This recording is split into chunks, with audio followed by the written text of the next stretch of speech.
Warriors, Spottedleafs Heart by Erin Hunter. Chapter 1. At my signal, unleash the force of ThunderClan upon these rogues. Spotted Kit sank her claws into the tree stump and looked down at her loyal warriors. They stared up at her, huge-eyed, bristle-furred, ready to strike. Beyond them crouched the rogues, their tails flicking hungrily. ThunderClan forever! Spotted Kit yowled. Below her, a dark tortoiseshell tongue whirled around and sprang at the closest rogue. No, Red Kit, that wasn't my signal! Spotted Kit jumped down from the stump and marched over to her littermate, who was trying to sink his teeth into the scruff of a pale tabby she-cat. Leave Brindle Kit alone! The she-cat shrugged Red Kit onto the ground. He landed with an oof, then scrambled to his paws and glared at Spotted Kit. It sounded like a signal. You didn't tell us what the signal would be, pointed out a white she-kit with eyes the color of the sky. Spotted Kit lashed her tail. You've spoiled the game, Red Kit. You can't be my deputy anymore. Can I be the deputy? Mewed a pale gray kit, who had been sitting in the shade of the tree stump. No, Willow Kit, you're my medicine cat, Spotted Kit told her. But I want to fight in the battle, Willow Kit protested. A thick-furred white Tom stood up from where he had been sitting on the other side of Brindle Kit. I'll be the medicine cat, if you like. It's not up to you, White Paw, Spotted Kit mewed. I'm the leader. I decide who does what. White Paw scowled. Well, I don't want to be a rogue. I'm a ThunderClan cat. You're so bossy, Spotted Kit. He patted over to Frost Kit. I'm going to be a warrior. But now we only have one rogue, Spotted Kit wailed. That's not a proper battle. I don't want to be a rogue either, mewed Brindle Kit. Red Kit scored the dust with one tiny claw. We don't want to play with you, Spotted Kit. You're always telling us what to do. Spotted Kit watched miserably as her den mates trotted across the clearing to a sun-warmed patch of sand, where they started batting around an old clump of moss. Is everything all right? Spotted Kit turned to see her mother's tabby and white face. Red Kit says I'm too bossy. Swift Breeze bent her head and licked the fur on Spotted Kit's neck. Spotted Kit snugged a little closer, purring. Maybe you should let one of the others be in charge, Swift Breeze suggested. But they said I could be clan leader, Spotted Kit mewed. That means I have to look after every cat, doesn't it? Well, the medicine cat has some responsibility too, Swift Breeze purred. And no leader could do without their deputy. Think how Sunstar relies on Tawny Spots to organize the patrols. When I'm the leader of ThunderClan, I'll be in charge of all the patrols, Spotted Kit announced. She curled up against her mother's belly and rested her chin on Swift Breeze's hind paw. I'm gonna make White Paw my deputy. He's kind and smart, and he tells Tiger Paw to stop showing off whenever Thistleclaw teaches him a new way to fight. Spotted Kit felt her mother tense.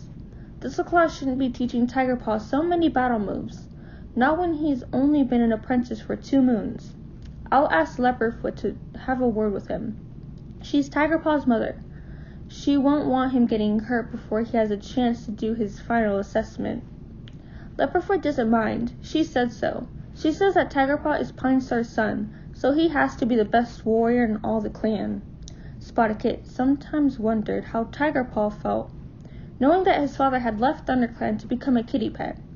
Sunstar was leader now, and he never let any cat tease Tiger Paw about his father. But cats still talked when Sunstar was out of earshot, and Spotted Kit saw the dark brown tabby apprentice glaring at his clanmates sometimes, as if he blamed them for Pine Star abandoning him. Spotted Kit started following the scent of milk through her mother's belly fur. Tiger Paw had better watch out. I'm gonna be the best warrior ever, so there. Swift Breeze shifted positions so that she was lying more comfortably on the earth. I don't doubt that for a moment, little one, she purred. But before that happens, you must learn to play nicely with your den mates. There was a rustle of branches as cats pushed through the gorse tunnel. Spotted Kit looked up over her mother's back, a droplet of milk clinging to her whiskers. The hunting patrol is back. She scrambled to her paws and ran over to the fresh kill pile where the warriors had lined up to deposit their kill. Tawny Spots was at the front, shoulders tensed under the weight of a full-grown squirrel. The deputy looked thin and his flanks heaved as if he had run twice as far as the other warriors. "Good catch," Spotted Kit mewed.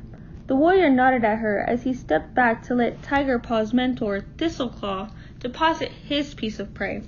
It was a thrush, its soft tawny feathers fluttering in the breeze. Thistleclaw noticed Spotted Kit staring at the feathers. He pulled out a few with his front paw and offered them to her. "Would you like these for your nest?" he meowed. Spotted Kit felt her pelt tingle. She wasn't sure if she was allowed to have first pick of feathers from the fresh kill pile. Thistleclaw blinked encouragingly. "Go on, there's plenty for the elders." Spotted Kit stretched up and took the feathers in her mouth. They tickled her nose, and she screwed up her eyes in an effort not to sneeze. "Can I have some feathers too?" White Paw ran over. "Patchpaw is out on border patrol, and I finished collecting moss for Sunstar's nest." He looked up at his father with his head tilted to one side. White Paw's mother, Snowfur, had died when he was still in the nursery. Spotted Kit thought Thistleclaw seemed too young to have a son who was already an apprentice, but he spent time with White Paw every day, teaching him extra battle moves and telling him about the patrols.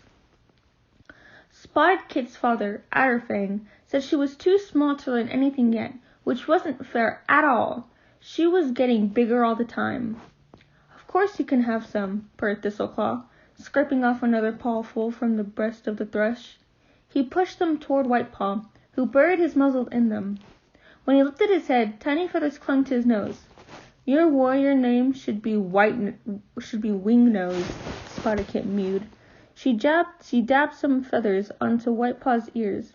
"How many do you think you need before you can fly?" White Paw reared up on his haunches and waved his front paws in the air. "More than that," he declared. Thistleclaw held out another clump of feathers. Spotted Kit stuck them to White Paw's cheeks. "Try now," she demanded. A shadow loomed over her. "What's going on?" Spotted Kit spun around guiltily. Bluefur was glaring down at her, blue eyes blazing. "Why are you messing with those feathers?" she growled. "We were only playing," Spotted Kit explained. "We wanted to see if White Paw could fly." Bluefur looked at White Paw, who was trying to blow the last tiny feathers off his muzzle. "You're old enough to know better," she scolded. "Those feathers should be used for the elder's nest, not wasted in a silly game." White Paw hung his head. "Sorry, Bluefur." Spotted Kit felt a stab of indignation. Just because Bluefur was Snowfur's sister didn't mean she could boss White Paw around. She started scraping the scattered feathers into a pile. "They can still be used for nests," she pointed out. "Should we take them over to the elders then?" "No, Spotted Kit, that's an apprentice duty," Bluefur meowed. "She was only trying to help," Thistleclaw put in, "and it was my fault they were playing with the feathers." "You should know better too," Bluefur muttered. She brushed past Thistleclaw and put the thrush back on the fresh kill pile. Thistleclaw caught Spotted Kit's eye. "Oops," he whispered. Spotted Kit tried to muffle her purr of amusement. "Hey, Thistleclaw, I've been practicing that backward strike you showed me." Tigerpaw came bounding across the clearing, his paws thudding on the earth. He launched himself into the air, landed on his forepaws, and flicked his hind legs out behind him. "Take that, shadow-clad mouse dung," he hissed triumphantly. "Why does Tigerpaw have to show off all the time?" Spotted Kit muttered to White Paw, who shrugged. Bluefur looked shocked. "That's a very advanced move. You shouldn't be teaching him things like that, Thistleclaw." Tigerpaw bounced on his toes. "Why not?" he argued. "Thistleclaw said I'm as strong as a warrior." The gray and white Tom cuffed Tigerpaw lightly over his ear. "But you still have lots to learn. Did you finish checking the elders for ticks?" Tigerpaw curled his lip. "That's the worst job in the world. It's not fair. Whitepaw got to go into the forest to fetch moss for Sunstar." Thistleclaw narrowed his eyes. "Does that mean you haven't done it yet?" "Go now, and then I'll take you out for some more training." Tigerpaw scowled, but turned and stomped away toward the elder's den with his tail trailing on the ground. Bluefur snorted. "You're too soft on him, Thistleclaw. He's lazy when it comes to doing anything that isn't learning to fight." The gray and white Tom met her gaze. "Are you trying to tell me how to train my apprentice, Bluefur?" There was a hint of warning in his voice. Bluefur twitched her ears. "Just telling you what I've noticed," she meowed. She kinked her tail high over her back. There's nothing wrong with wanting to fight, but Tiger Paw needs to learn that there's more to being a good warrior than defeating our enemies. I'm making sure he knows everything he needs to, Thistleclaw murmured. Spotted felt a thrill of excitement as she saw the warrior slide out his front claws until they pricked the earth. If Bluefur didn't watch out, she'd be fighting her own clanmate. The blue-gray she-cat held Thistleclaw stare for a heartbeat longer, then turned and patted away. Spotted realized she had been holding her breath and let it out with a sigh. Thistleclaw's back. There was a thrum of small paws as the other kits charged over to the fresh kill pile. Brindlekit and Redkit hurled themselves onto Thistleclaw's shoulders, knocking him sideways.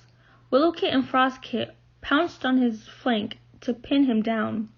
The gray and white warrior landed with a thud, sending a puff of dust into the air.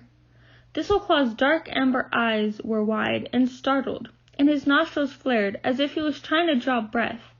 "Get off him," Spotted ordered her den mates. "You've winded him." The same thing had happened to her when she fell off the tree stump, and she knew it was a horrible feeling, waiting for the air to come back. The kit scrambled off Thistleclaw, looking anxious. Spotted crouched beside the warrior's head and placed one paw gently on his shoulder. "Lie still," she mewed. "Try to take little breaths." She glanced over her shoulder. "White Paw, fetch Feather Whisker." The apprentice raced away to the ferns that hid the medicine cat's den. Thistleclaw blinked and took a rasping breath. "I'm okay," he croaked. He sat up and rubbed his chest with one paw. "Good attack, kits." "We're really sorry," Willowkit mewed, huge-eyed. "We didn't mean to hurt you." "No harm done," Thistleclaw replied, still sounding as if he had swallowed thorns. He looked down at Spotted. "Thank you for taking such good care of me," he murmured. "I don't think I'd have recovered without you." Spotted glowed from her nose to the tip of her tail.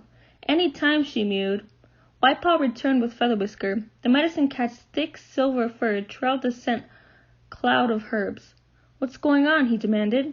"We hurt Thistleclaw really badly," Redkit announced. "I thought he was dead," squeaked Brindlekit. "I'm fine," Thistleclaw purred. "Just a little rough play, that's all." Feather Whisker mewed in amusement. "What kind of warrior gets knocked down by kits?" he teased, before he trotted back to his den. "One who teaches us the best battle moves," Spotted mewed, and felt a burst of warmth as Thistleclaw blinked at her. "You'll make a good little medicine cat one day," he mewed. "No way," Spotted told him. "I want to be a warrior like you." Thistleclaw bowed his head. "In that case, it will be an honor to fight alongside you, Spotted." "I can't wait," Spotted whispered.